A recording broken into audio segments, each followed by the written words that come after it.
ça grouille du sceptique dans le coin, c'est absolument terrible. Mais ça présente des risques aussi. Et on se prend des monceaux de merde. À un moment, j'ai dit un truc là, et en fait, c'était n'importe quoi. Je me souviens, une discussion, moi j'étais littéralement amical. Je crois que c'est moi, hein, c'est moi qui me suis énervé.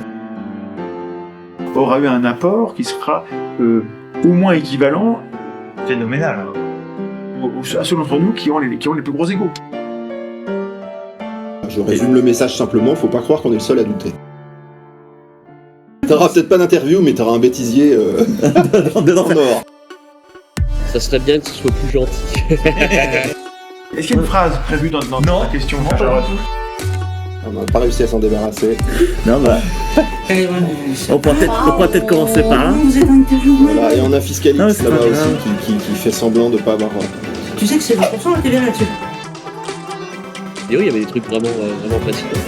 Et je voulais dire un autre truc, j'ai oublié. Voilà. Vous pouvez le soutenir avec ses livres et sa présence sur les réseaux. Ou sur Tipeee. Sur Tipeee. Merci. Merci à toi. Jaune, une traque et puis derrière ma réponse. D'accord, très bien. Bon.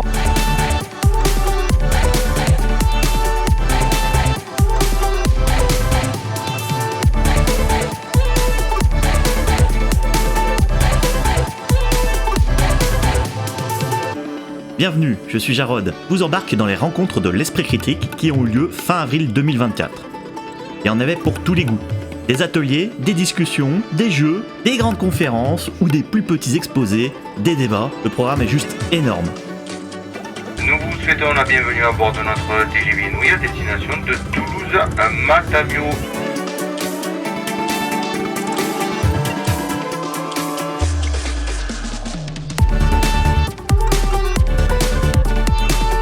Regardez le programme de cette année. Si on le voulait, on pouvait se concocter un week-end entier dans un seul format, que du débat, ou que de la conférence, ou que des ateliers, ou que du mini-jeu et du bouquinage. Il y avait tellement de choses. 5 salles qui se renouvellent toutes les 30 à 60 minutes. Ou alors, on pouvait choisir de coller à un thème, sans s'arrêter. Santé, méthode sceptique et scientifique, questions sociétales, croyances et paranormales, questions d'entreprise. Il y avait même une salle réservée au débat. Les règles d'arbitrage étaient originales, m'a-t-on dit. Avouez que c'est quand même mieux que Twix. J'ai hâte de les voir en rediffusion. Surtout que certains débats traitent le fond de sujets qui éclatent en surface de l'audiovisuel sceptique ces derniers mois. Quand j'entends par endroits que les recs sont un entre-soi de youtubeurs, c'est vraiment honteux. La foultitude d'animations en journée par les chercheurs, les universitaires, les professionnels de leur domaine devrait suffire à clore le bec des antisceptiques. Surtout que tout le monde prend sur son temps libre. Vraiment, chapeau. Il y en a pour tout le monde et même tous les âges. Les petits ont leur programme samedi et dimanche de 10h à 18h30. Pour faire mon choix, c'est extrêmement simple. Tenter tous les formats et suivre mes envies. Et je ne vous ai pas encore tout dit. À mon arrivée, le samedi, j'ai retrouvé Gaze, coach sportif et auteur de la chaîne YouTube Geek & Fit. C'est lui qui m'a mis le tout dernier coup de boost pour me décider à venir. Et je ne regrette pas, merci à lui. Mais je ne lui ai tenu la jambe que quoi.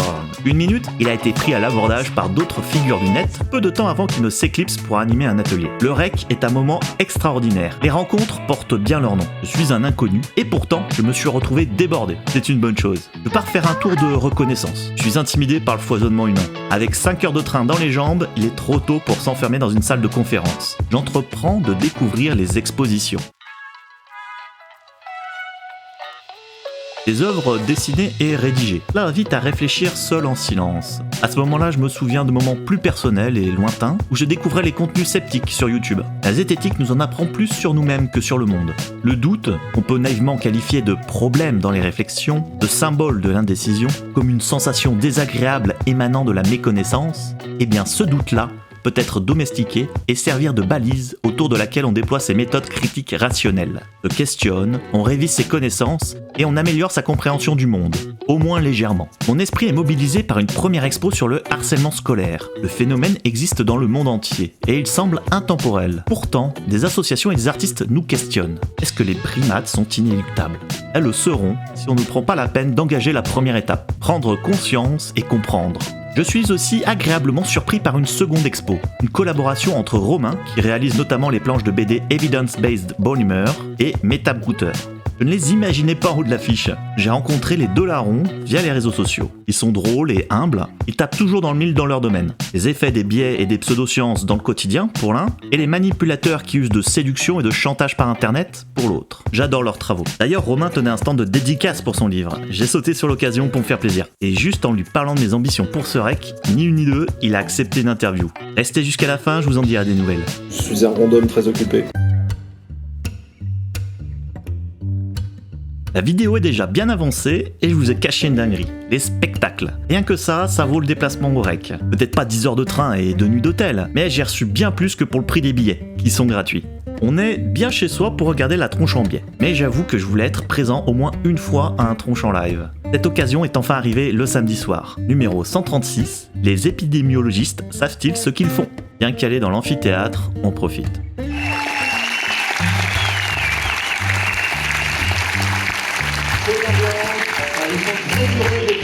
Pour les REC, merci. Le travail de l'épidémiologie, c'est de nous donner les informations utiles pour pouvoir prendre des mesures qui ont un impact sur la santé publique, sur les risques que nous courons, sur les choix thérapeutiques à privilégier, bref, sur la politique de santé. Et c'est peut-être cette connexion avec le monde de la décision et du pouvoir qui rend cette discipline un peu controversée avec tout ce qu'on a entendu dernièrement. Et pour en parler, on a du lourd ce soir. On enchaîne pour finir la première journée en beauté avec Clément Fraise, honnête au sujet de sa malhonnêteté. Le spectacle est bourré d'humour, mais le fond est intrigant et touchant. La sérénade de tours de mentalisme et d'illusion de Clément est une parenthèse onirique au milieu du week-end. D'autres programmations ont lieu en parallèle. La projection et le débat du documentaire Opération Lune, une conférence artistique, harpe et scepticisme, un concert de poésie à la voix et à la harpe. Une projection a dû être annulée, à regret. Les Guerrières de la paix, de la documentariste Anna Assouline, prévue à l'événement, promettait une immersion dans le combat de dizaines de milliers de femmes israéliennes et palestiniennes. Ces dernières se mobilisent depuis 2014 pour rétablir la paix au Proche-Orient. Multiplier les angles, c'est peut-être cela qui manque dans les médias. Quoi qu'il en soit, à la nuit tombée, les habitués profitent des retrouvailles et quelques groupes débriefent leur journée. Dimanche matin. Je m'avance dans l'entrée. Je vois Romain Meunier affairé. BBH, vous vous souvenez, j'en ai parlé il y a 2 minutes. Bref, je ne connaissais Romain que par Twitter, son humour, ses planches de BD. Au rec, je l'ai découvert sursollicité, en dédicace pour son dernier livre, pour les expos, comme père de famille, et on laisse cela à sa vie privée. Le rec peut être parcouru en famille, je le rappelle. Mais en plus, il s'implique dans l'éducation, dans l'écriture de spectacles et le jonglage. J'adore cette approche de l'esprit critique. Le scepticisme n'est pas seulement utile en production scientifique, pour la décision de société, car elle est aussi utile au quotidien, pour les petits comme pour les grands. Le divertissement mérite d'évoluer dans une culture qui ne tire pas constamment profit des biais des spectateurs et des idées préconçues. Je pense sincèrement que si le grand public consomme plus de divertissement en accord avec les connaissances scientifiques, sans devenir chiant, cela bénéficierait aux questions de science et de société à tous les niveaux. Je m'égare, revenons au spectacle. Donc le dimanche soir, Romain interprète Doute en rond et Sucrerie de l'esprit. Mais le cerveau est une machine fabuleuse et on peut le tromper très facilement. Je vais à l'envers. Il va rien comprendre. ZYXW, VUT, SRPB, AOM, LM4JIHVFE, des CBA. ZYXW.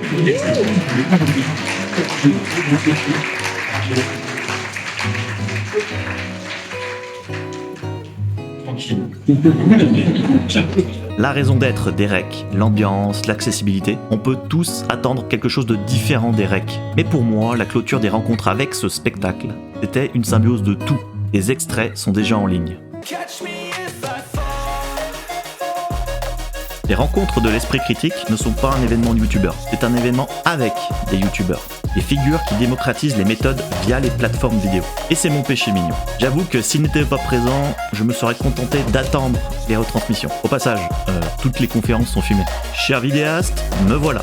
Note aux antisceptiques. Mes critiques, mes doutes ou mes contradictions en commentaires de vidéos ou en réseaux sociaux n'ont pas été un frein à la prise de contact. Bizarre, non? En revanche, un sourire et quelques mots ont suffi à me les accaparer pour des interviews. Nous pouvons les remercier de m'avoir accordé de leur temps dans ce week-end extrêmement chargé. Avant tout, je veux saluer Sébastien Canévet, docteur en droit, juriste et officier sur la chaîne de vulgarisation Vous avez le droit. Nous avons discuté de nos projets respectifs. Il est une personne charmante. Il était motivé à 200% pour une interview, mais je l'ai éconduit. Je m'en veux, je suis désolé. Et j'étais à l'affût d'une personnalité que je m'étais juré de rencontrer. Sébastien, si tu me regardes, j'espère faire un monde honorable avec une vidéo que je sortirai après cette mini-série REC. L'idée est née de notre discussion. Comment manager un petit projet en équipe ? Maintenant, passons aux interviewés. Romain, auteur des BD EBBH, Evidence-Based Bonne Humeur, de 3 livres sceptiques et d'une conférence sceptique jonglée qu'il interprète. Je rappelle, l'esprit critique est une espèce de destination future, imaginaire, un idéal qu'on n'atteindra jamais. C'est pas un endroit, c'est un chemin. Voilà, on va le dire comme ça. Nathanaël Larigaldi, docteur en sciences computationnelles et chercheur postdoctoral en sciences cognitives à l'université d'Aarhus, au Danemark. J'ai fait quelques interventions dans la tronche en biais. Je fais un tronche en live et un la tronche est à vous, et il y aura encore un tronche en live qui vient au cours du mois de mai, en particulier en rapport avec tout ce qui est métascience, donc en fait donc analyse en fait du fonctionnement, analyse quantitative surtout du fonctionnement de la production scientifique. Moi j'ai plutôt l'impression que l'épistémo a la tendance à être très prescriptive, et c'est un peu plus en général, un peu plus comment est-ce qu'on devrait faire les choses, alors que la métascience c'est plus comment est-ce qu'on les fait concrètement sur le terrain. Est-ce que vraiment en fait il y a un petit côté comme ça, est-ce que vraiment on fait les choses telles qu'on dit qu'on devrait les faire ou telles qu'on dit qu'on les fait.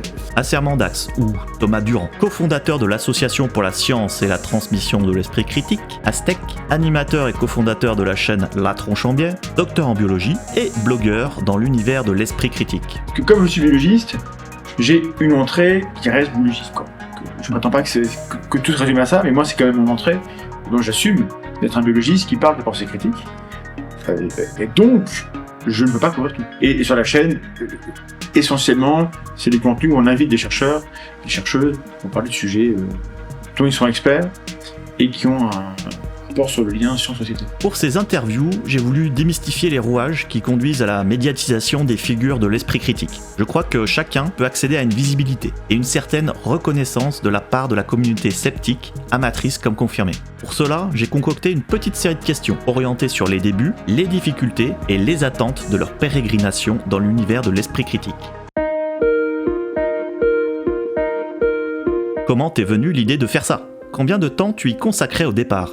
Et puis à l'âge adulte, je suis tombé sur La Tronche en Biais. Je me souviens pour l'anecdote avoir laissé un commentaire une fois sous une vidéo Facebook et qu'ils m'ont répondu. Et j'étais tout content qu'ils m'aient répondu. Je me suis dit tiens, les gens qui sont derrière ça sont accessibles, on peut parler. Donc petit à petit, je me suis un peu plus impliqué jusqu'à faire par hasard des images, faire un petit dialogue. C'était sur le premier épisode, tout premier, c'était sur l'appel à la nature, parce que j'avais vu ce dialogue des dizaines de fois. C'est naturel, donc c'est bon, blablabla, et que ça se finissait toujours par mal en fait, parce que ça n'aboutissait jamais nulle part. Donc je l'ai fait en plaisantant, en me disant la prochaine fois qu'on tombe sur ce débat, il y aura qu'à sortir la planche pour dire perdez pas votre temps, je sais comment ça va finir. Je l'ai fait juste pour mes copains sur Facebook, et puis quelqu'un l'a pris et l'a remis en public, ce qui n'était pas prévu, mais en fait il a eu beaucoup de succès et on m'a dit c'est très marrant, fais-en d'autres, tout ça. Donc depuis j'ai la tête dans le guidon et je me suis mis à faire, à découvrir que j'aimais faire ça, et j'ai petit à petit laissé tomber toutes mes activités professionnelles dans l'informatique.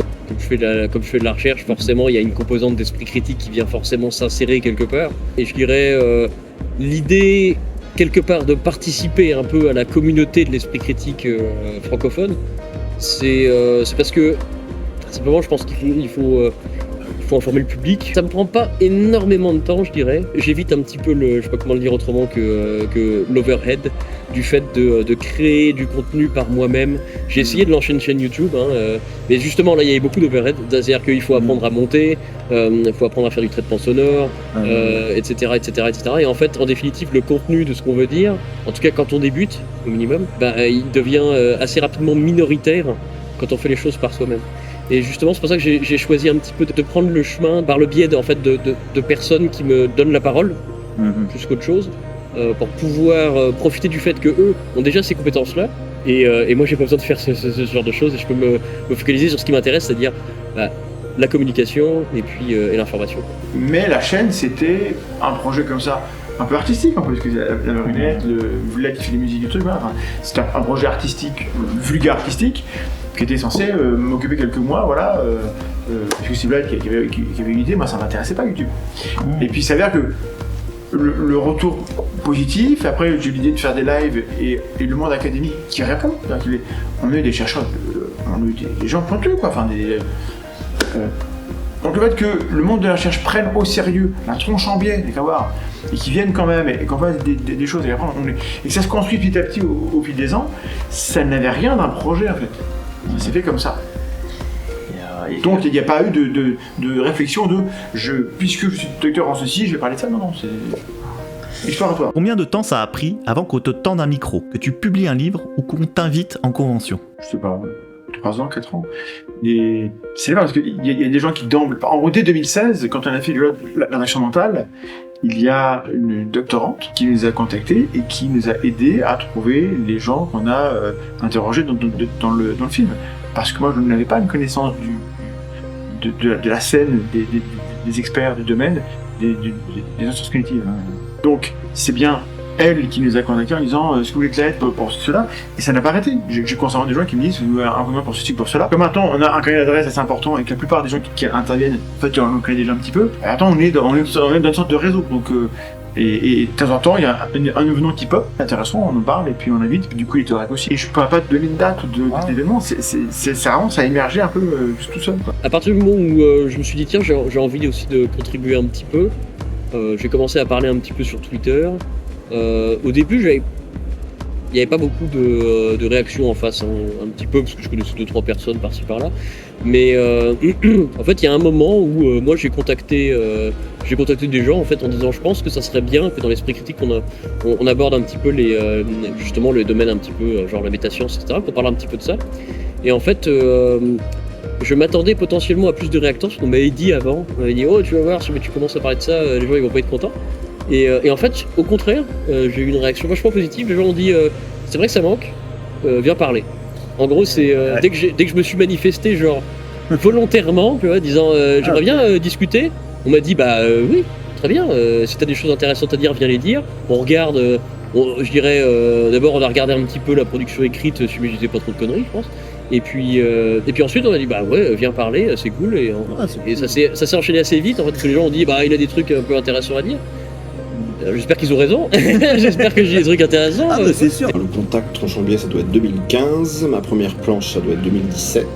Alors que j'étais déjà dans des groupes et tout ça. C'était à l'époque où Facebook fonctionnait encore bien, on avait de la visibilité, on avait une relative visibilité, maintenant c'est fini, Twitter c'est compliqué aussi. Je me souviens, mes premières planches images, je faisais 500 likes, c'était super. Bon, maintenant je publie sur Facebook, j'en ai 8. Mais cependant, beaucoup de gens connaissent quand même mon travail, donc voilà, ça doit se passer un peu en dehors des radars. Les choses se sont passées progressivement, il y a eu des petits coups de pouce de gens de la communauté qui m'ont visibilisé, et puis mon travail a été apprécié. Je me suis mis aussi à faire des choses pour les enfants en cours de route, 2019, je pense. Je ne saurais pas dire à quel moment. Il y a eu une forme de continuité, il y a eu des petits coups d'accélération. Le REC m'a donné un peu de visibilité aussi, mais il y en avait déjà quand même avant. T'as transformé ça en activité complète, temps plein. Ça n'a pas été un saut dans le vide, ça a été progressif. Ah, si.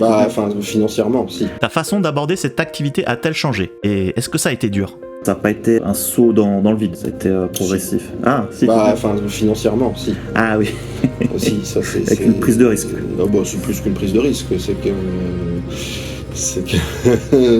je suis en train d'essayer et d'espérer pouvoir louer mon expo et tirer un minimum de revenus, mais là depuis un certain temps, il y a la publication du livre, mais je sais pas si vous savez comment ça fonctionne un livre. Il y a des petits pourcentages pour les auteurs, voilà, et c'est comptabilisé à l'année suivante, voilà, donc on ne vit pas en écrivant des livres, la plupart des gens ont un métier à côté, donc j'ai monté une structure pour pouvoir justement dans les clous légalement proposer mon expo, vendre les livres qui étaient auto-édités. Mais concrètement, ça rapporte juste de quoi maintenir la structure. J'ai jamais pris de salaire dessus. Je me suis jamais dit expert et je continue à pas me dire expert. Même du critique. Les vrais experts, c'est ceux qui vont dans les symposiums de chercheurs, qui proposent des hypothèses et qui les testent et qui sont dans la recherche. Le mot expert, il est un peu machin. Il y a peut-être des gens qui se peuvent dire expert de la pensée critique sans faire de la recherche, comme on peut être expert en économie sans être chercheur.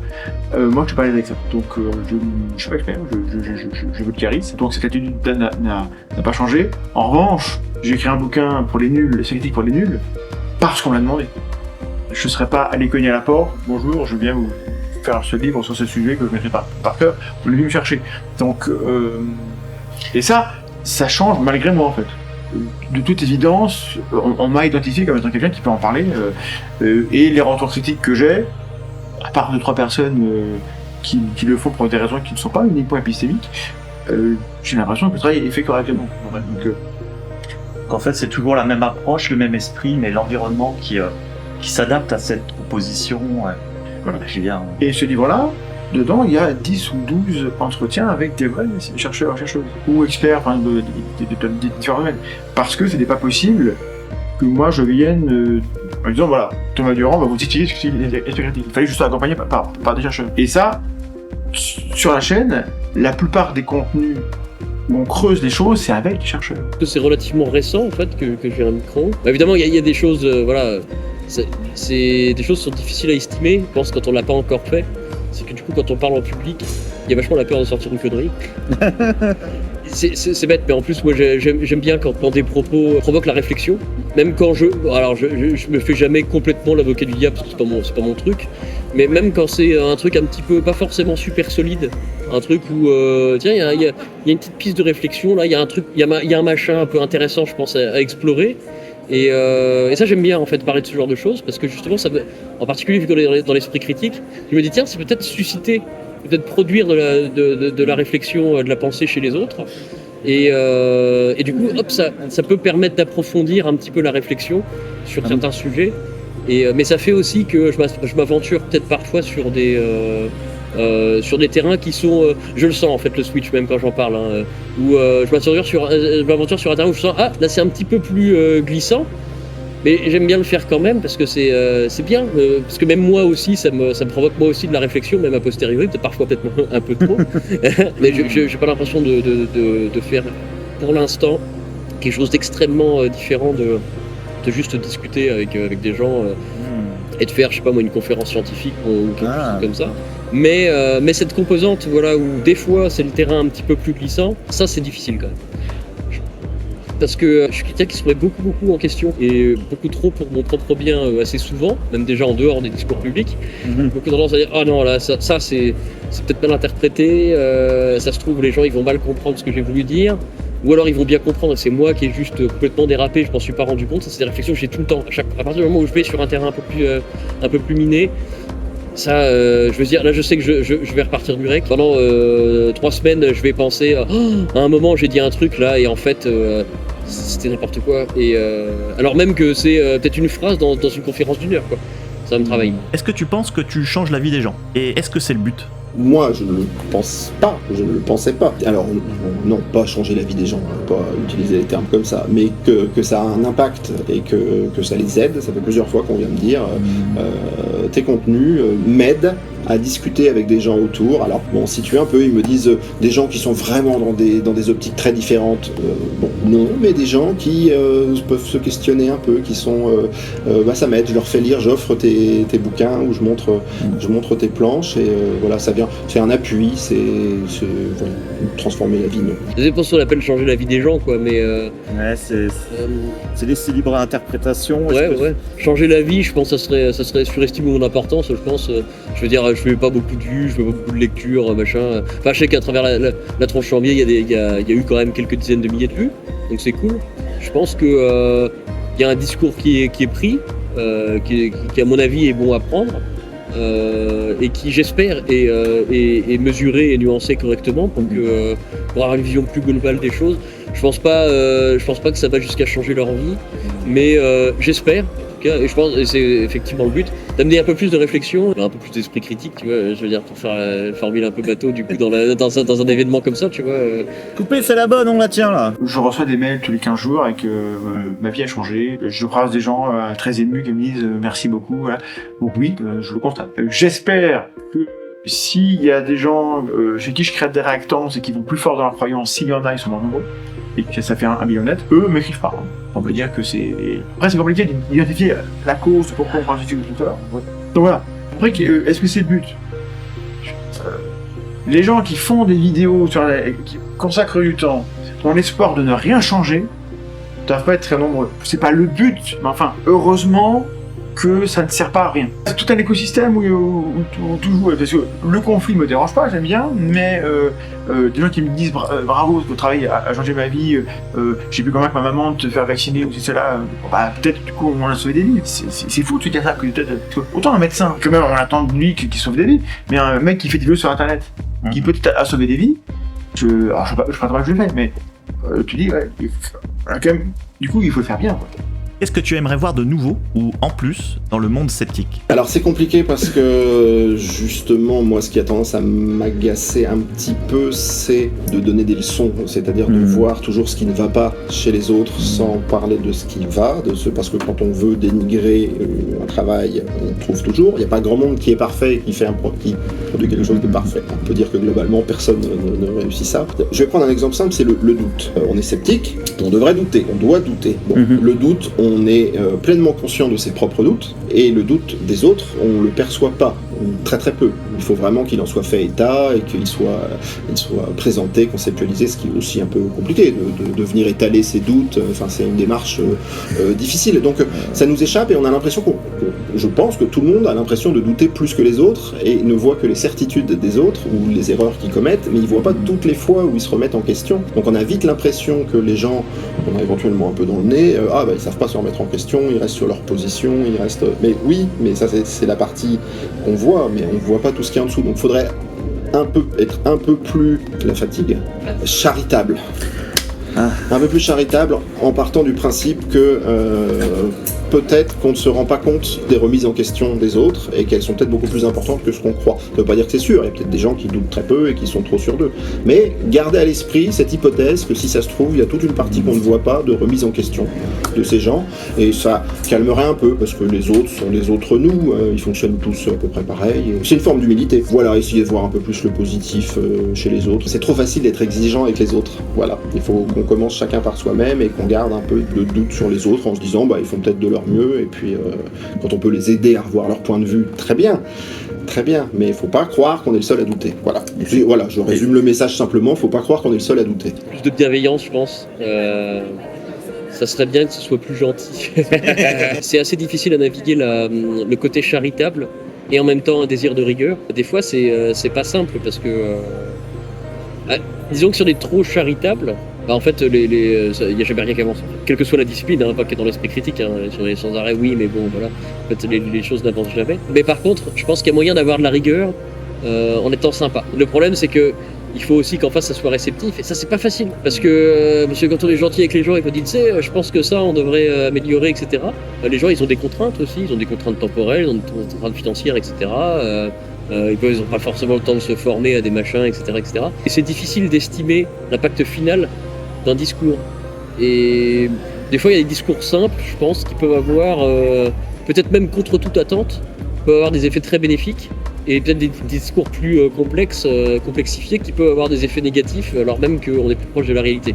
C'est une possibilité, et comment naviguer ça correctement ? Je pense qu'il faut y aller, malheureusement on n'a pas le choix, il faut y aller en grande partie au feeling. La diversité, mais gratuite, pas des femmes pour des femmes, pas des noirs pour des noirs, machin, mais de toute évidence, notre envie c'est que ces notions-là pénètrent dans le grand public, et quand on regarde qui est là, on a échoué.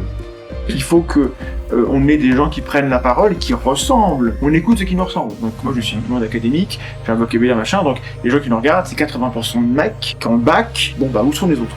Donc on aurait besoin et peut-être que on est intimidant comme communauté, peut-être que les gens n'osent pas venir, et ça c'est un problème qu'il faut qu'on regarde en face. On aurait besoin que des gens qui nous ressemblent moins soient plus visibles face cam sur leurs écrans, parce que les gens qui leur ressemblent à eux, les écouteront eux, pour plein de raisons qui sont logiques. Ça nous manque un peu. Et puis plus de discussions entre disciplines. J'adore quand on fait des tables rondes et qu'on a des sciences dures, et puis des historiens, sociologues, qui en foutent davantage. Parce qu'en fait, c'est pas des sciences qui se contredisent. Parce que le monde c'est le même. Une continuité dans la discipline. Et puis il y a peut-être des questions qui peuvent être prises sous un angle là, et puis quand on a les deux angles, ah ouais d'accord, en fait on comprend mieux. Et ça, on le fait pas encore. J'essaie de le faire sur la chaîne, on le fait pas encore assez. Ici, c'est le bon endroit pour le faire, et les tables rondes le font un peu, pas encore assez non plus. J'aimerais inviter des historiens des notions qu'on aborde. On a quasiment pas fait. J'adorerais faire une histoire de l'université. Une histoire qui est là. C'est quoi comme pensée de l'université, ça sort d'où? Ça démarre à Bologne, apparemment, voilà. Il y avait la théologie, maintenant il y en a quasiment plus. Comment ça a switché, et c'est quoi comme objet l'université? Pour qu'on comprenne qui est dedans. C'est un projet, hein. Je ne vais pas parler de personne, mais voilà. Et des historiens de la pensée critique, bien sûr. Mais voilà, de tout ce qu'on fait, le côté historique, à chaque fois, je demande aux gens de faire l'historique de leur discipline. Un immunologiste qui vient me parler de sa discipline, il n'est pas historien de sa discipline, donc il peut en parler un peu, mais donc j'aimerais beaucoup que l'histoire des disciplines rentre davantage dans comment on en parle. Et pour finir, qu'ont-ils à dire sur les rencontres de l'esprit critique? Je trouve ça bien. Je trouve que c'est vraiment une très bonne initiative. Notamment, ce qui me plaît, du coup, c'est justement que malgré toutes les animosités en fait, qu'il peut y avoir, il y a de la place pour tous les discours. Ça, je trouve que c'est vraiment bien. Parce que ça permet aussi justement de faire preuve d'esprit critique et de se faire un peu sa propre idée sur tous les discours. Ils ne sont pas tous mis sur un pied d'égalité, évidemment. Les gens les plus connus sont quand même ceux qui reçoivent plus d'attention, malgré tout, sur aussi aux rencontres de l'esprit critique. Mais la possibilité est là. Et il y a beaucoup de possibilités d'échanger. Et c'est bête, mais la parité n'est pas parfaite, la représentativité n'est pas parfaite non plus. Mais il y a un effort clair qui est fait dessus, qui m'a l'air constant, en tout cas de ce que j'en vois, et je trouve ça vraiment très chouette en plus. Il y a vraiment beaucoup d'efforts en fait qui est mis dans l'organisation du REC. Il y a une diversité de contenu géniale, c'est bien quoi. Et je trouve que d'année en année, la complexité des contenus et la qualité des intervenants aussi, j'ai l'impression qu'elle est croissante. Et il y a de plus en plus de chercheurs, je crois, et des chercheurs qui font des trucs bien, qui sont là. Et ça, je trouve ça vraiment, vraiment intéressant. C'est-à-dire que c'est pas une conférence académique, hein, c'est un format grand public. Et pourtant, finalement, j'y trouve des caractéristiques académiques, en fait, finalement, qui sont... c'est pas les mêmes non plus, mais finalement, elles sont assez proches, finalement, du côté académique. L'une des interventions que j'ai eues était avec une chercheuse incroyable, avec un CV monstrueux, qui s'intéresse à l'éthique scientifique, etc. Sur l'intervention, était admirable, c'était incroyablement intéressant, très bien mesuré, optimiste en plus, etc. Super quoi, j'étais super content d'avoir partagé cette intervention sur comment débattre constructivement en plus en sciences, c'était génial. Mais il y a 1000 choses. Non, il n'y a qu'une chose à dire sur le REC, c'est remercier celui qui l'organise, Willy Lafranc, parce que le travail qu'il fait est exceptionnel. Enfin, moi je suis assez proche pour voir la difficulté de ce qu'il fait. Et ça rêve du miracle de réussir à organiser quelque chose comme ça. C'est la 4e édition. Il a à cœur de corriger au fur et à mesure tout ce qui ne va pas, puisque donc rien n'est parfait. Le REC n'est pas parfait. Il s'est perfectionné petit à petit. Il y a aussi des nouveaux problèmes qui apparaissent certainement, parce que c'est une dynamique quand même très très compliquée. J'espère qu'il pourra avoir un soutien qui lui permettra d'être un peu moins seul à commencer. Là, il y a quand même des gens qui s'occupent de telle chose. Voilà, et que ça pourra faire des petits, et puis surtout que le REC va perdurer. Ça a l'air bien installé. Ça a l'air bien installé, mais bon, oui, la seule chose que j'ai à dire, c'est ça. C'est bonjour Antonin. Voilà la seule chose que j'ai. Voilà la conclusion. En conclusion, bonjour Antonin. C'est un truc que j'aurais. On voulait le faire, nous, sur la Tranchambée, quand on a fait la mise zététique, on a fait que 2. On n'a pas les compétences, on n'a pas la SEC maintenant, ça est tout fait, on pourrait faire, mais il faut une telle énergie et une telle capacité d'organisation qui est ma némésis personnelle, que quand Willy est arrivé, c'est le sauveur. Dès la première année, il a réussi un truc de malade à nous réunir, il arrive à financer ça, et il le fait avec une intelligence folle, il intègre tout le monde.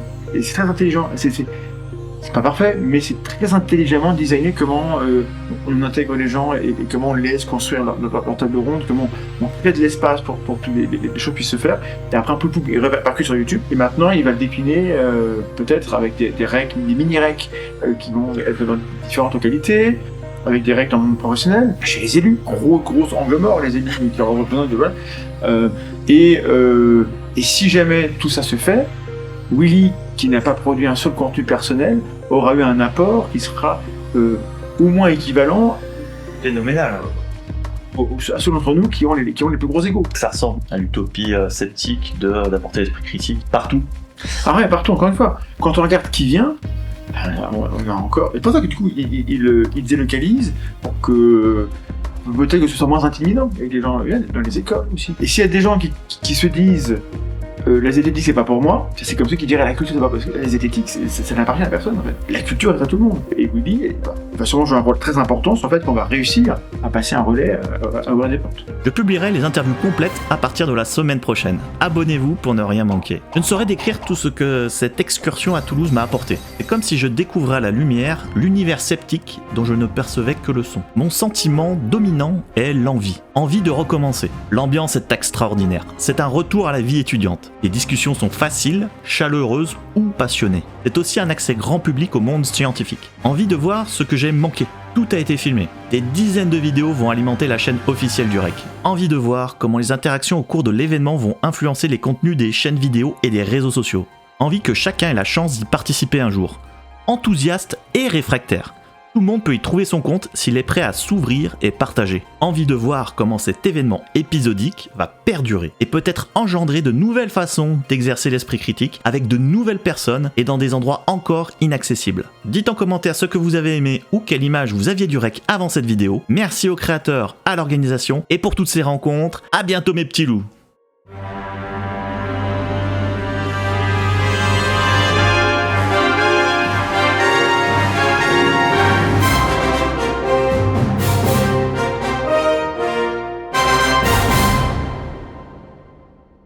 Notre traînée servira les gares de Valence TGV, Nîmes Centre, Montpellier Saint-Roch, Béziers, Narbonne, Carcassonne et Toulouse de Matavio. Notre terminus arrivée prévu à 14h24. Votre barista vous accueillera au bar en voiture 14. Nous vous rappelons que l'étiquetage des bagages est obligatoire avec votre nom ainsi que votre numéro de téléphone portable. Les plateformes vous permettent de passer vos appels en toute discrétion. Avec le portail Le Wi-Fi, vous pouvez accéder gratuitement à Internet. L'ensemble de l'équipage et moi-même restons disponibles pour toute information. N'hésitez pas à nous solliciter lors de nos différents passages. Mesdames et messieurs, nous vous souhaitons un agréable voyage avec TGV Inouï.